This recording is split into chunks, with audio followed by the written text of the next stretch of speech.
माँ जी, जल्दी चलिए, देखिए आपके घर के बाहर एम्बुलेंस आई है। गायत्री भागती हुई दरवाजे पर आती है। तभी उसकी बहू चांदनी को एम्बुलेंस से बाहर लाया जाता है। हे भगवान, ये मेरी बहू को क्या हो गया? एक्सीडेंट हो गया माँ जी। अरे लेकिन ये कैसा एक्सीडेंट है? चोट तो कहीं नजर नहीं आ रही। अरे माँ जी, दिमाग में अंदरूनी चोट लगी है और ये अपनी याददाश्त खो बैठी है। हैं? मेरी बहू याददाश्त खो बैठी है, अब क्या होगा? आप फिक्र मत करिए, बस इनका अच्छे तरीके से ख्याल रखिए। मैंने दवाइयाँ दे दी हैं, अब मैं चलता हूँ। अगले दिन अब तेरी तबीयत कैसी है बहू? बहू? किसकी बहू? हम भैरवगढ़ के ठाकुर विक्रम सिंह की बेटी रूपवती हैं। हम एक राजकुमारी हैं और तुम हमारी दासी हो बुढ़िया। अरे बेटा विशाल, बहू कैसी बहकी बातें कर रही है। अरे कुछ मत पूछो माँ, रात को मुझसे अपने पैर दबा रही थी। सर पर चोट लगने की वजह से इसका दिमाग पूरी तरह खराब हो गया है और ये अपने आप को राजकुमारी समझ रही है। तभी वहां चांदनी आ जाती है।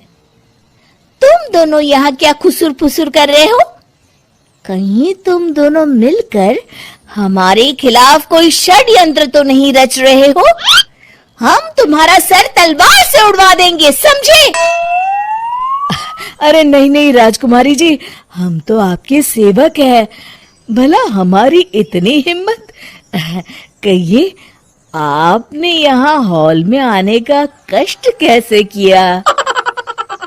हमें बहुत भूख लगी है।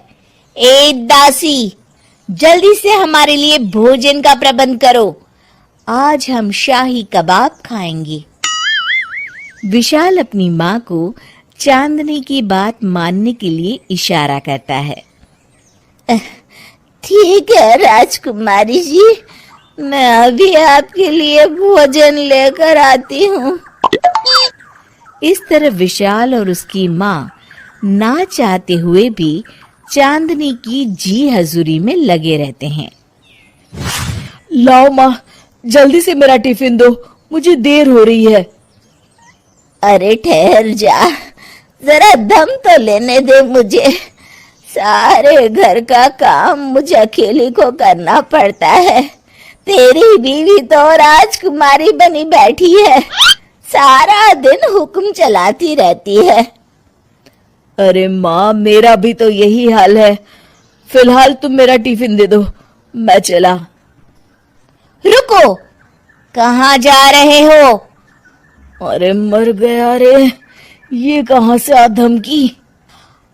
आज हमारा जुहू चौपाटी घूमने का मूड है और हमें अपने लिए नई साड़ियां भी खरीदनी है।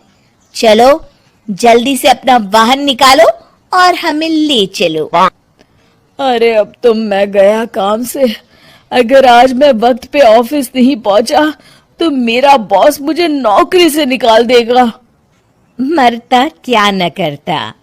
आखिरकार विशाल चांदनी को घुमाने ले जाता है और चांदनी अपने लिए ढेर सारी शॉपिंग भी करती है। ए दासी, टीवी पर कपिल शर्मा के आने का समय हो गया है, जल्दी से टीवी शुरू करो। अरे वाह, कपिल शर्मा तुझे याद है, बाकी कुछ याद नहीं। बहू तू तो बड़ी चालू लगती है, अपने फायदे की हर चीज तुझे याद रहती है। मैं तो तेरी इस अजीब बीमारी से परेशान हो गई हूँ। अगले दिन, अरे डॉक्टर साहब, आप इतने दिन से मेरी बहू का इलाज कर रहे हैं, लेकिन उसकी बीमारी तो सुधरने के बजाय और बढ़ती जा रही है। अरे माँ जी, ये दिमागी बीमारी है। बेचारी की याददाश्त चली गई है। वापस आने में थोड़ा वक्त तो लगेगा ही ना। गायत्री डॉक्टर से बात कर ही रही होती है कि तभी उसकी पुरानी सहेली शीला वहां आ जाती है। शीला को देख अचानक डॉक्टर घबरा जाते हैं। अच्छा माँ जी, मुझे एक मरीज को अर्जेंट देखने जाना है, मैं चलता हूँ। ये कौन था? अरे अब क्या बताऊं शीला, एक एक्सीडेंट भी मेरी बहू की याददाश्त चली गई है। ये डॉक्टर उसका इलाज कर रहा है। ये डॉक्टर कब से बन गया?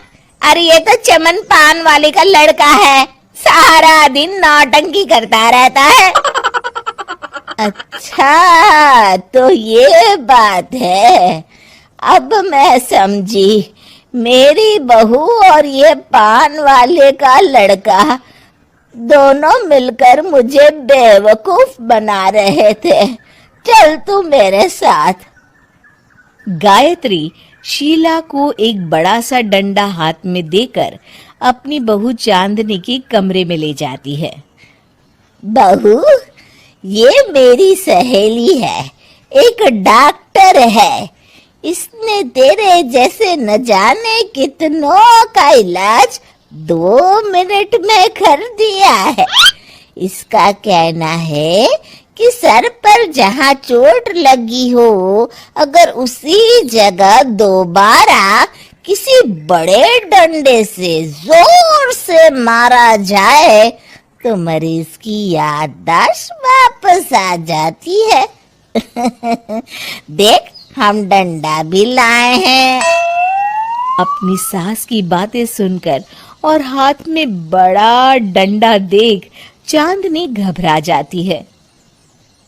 अरे बाप रे, मैं तो फंस गई। इस डंडे की एक बार की वार से ही मैं तो चारों खाने चित हो जाऊंगी। अब क्या करूं, क्या करूं, क्या करूं? लेकिन गायत्री, डंडा सर पर ठीक उसी जगह लगना चाहिए जहाँ चोट लगी है। अरे तू चिंता मत कर, 2-4 बार मारूंगी तो एक बार तो सही जगह लग ही जाएगा ना। चल बहू, तैयार हो जा। अरे नहीं नहीं माँ जी, मुझे मत मारिए। दरअसल घर के काम करने से बचने के लिए मैंने ये सब नाटक किया था। मुझे माफ कर दीजिए, मैं कान पकड़ती हूँ। दोबारा ऐसी गलती कभी नहीं करूंगी।